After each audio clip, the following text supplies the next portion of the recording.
So, hello, beautiful people. Today we are going to start with a very fresh act, that is Act 3, and we'll be beginning with Scene 1. So, let's quickly start with the characters and setting of the scene. So, the characters present in this scene are Salanio, Salarino, Shylock, and Tubal. We have already been introduced to Salanio and Salarino. They are the friends of Bassanio and Antonio. Shylock, we already know he is the villain of the play, and Tubal. Tubal is the new character whom we will be seeing for the first time. And for your information, let me tell you that Tubal is one of the friends of Shylock. So let's see the setting of the scene. The scene takes place at a public street in Venice. So we are done with this. Now let's start with the summary. The scene starts with Salanio asking Salarino about the news on Rialto. So Rialto is the place in Venice where all the merchants or traders meet and where ships are generally kept. The ships or the cargoes. To this, Salarino answers that there is a rumor that a ship loaded with cargo that belongs to Antonio has been wrecked. Also, Goodwin's is a dangerous place which has proved to be a grave for many ships. I mean, this Goodwin's is a place where many ships have been known to be wrecked. So, these people doubt that Antonio has also risked his ship at the Goodwin's and his ship has been wrecked. So, later it will be proved whether it was Antonio's ship or Antonio's ship has been wrecked or not. We'll be coming across it. So, Salerno wishes the rumor to be to be a lie like that of a widow who said her neighbors that she mourned over the loss of her third husband, which was false. So, this is a biblical illusion that has been given here. At last, they hope that let the ship be only thing that Antonio loses. So let Antonio lose that ship and nothing else. They wish for this much. Then Shylock enters. On being asked by Salanio about the news amongst the merchant, he says that they are already aware of his daughter's elopement. See, Salanio here is trying to ask Shylock whether he is aware that Antonio is about to lose a ship, but Shylock thinks that these people are mocking at him and they're trying to know about the news of elopement of his daughter. So he says that he even knows that. So here Salanio is saying that he even knows the tailor who made the wings with which she fled. Here the tailor is referred to.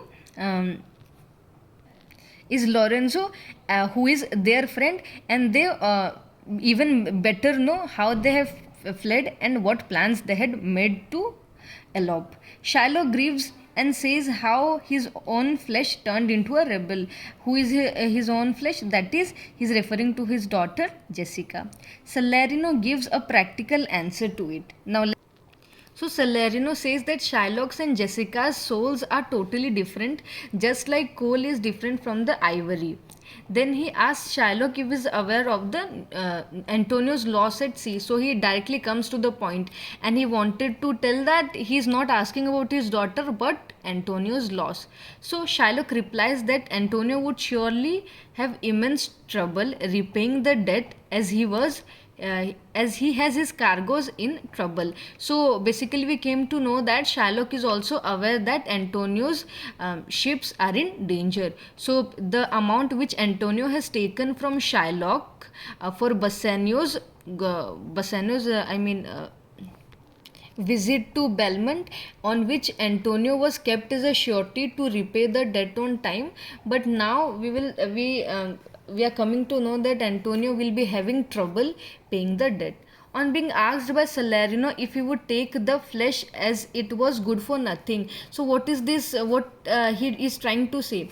As we have already seen in the bond that if Antonio fails to pay the debt on time, then Shylock will be taking a pound of flesh from Antonio's body and whichever part he likes. So Salarino says that Shylock obviously would not take a human flesh which is good for nothing. So Shylock says that he would use it to bait fish.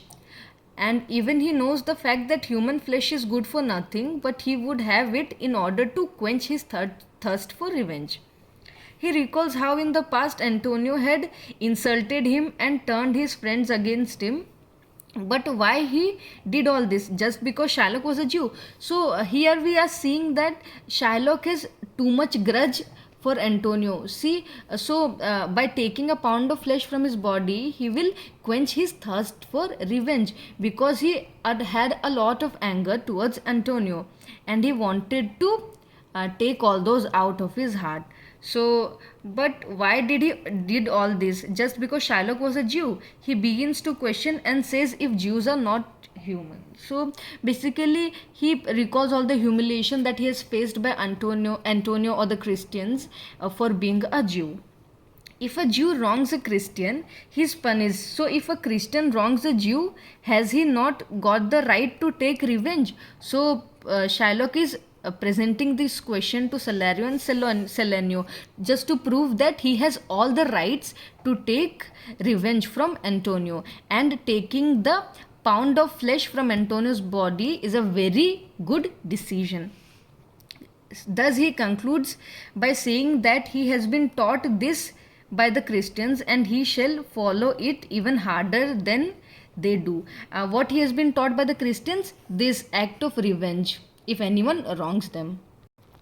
When a man from Antonio enters, Salarino and Selenio leave. So basically, Antonio has sent a man to his dear friends, who are Salarino and Selenio, because he wanted to talk to them. So they leave the place. Now Tubal enters. Who is Tubal? I have already informed you people on the beginning of the scene that Tubal is one of the friends of Shylock. So Shylock quickly asks him if he has got any news about his daughter. To Tubal, he asked this. So to this, Tubal says that he has searched everywhere for Jessica, but he has not found the place where she has eloped with the Christian Lorenzo.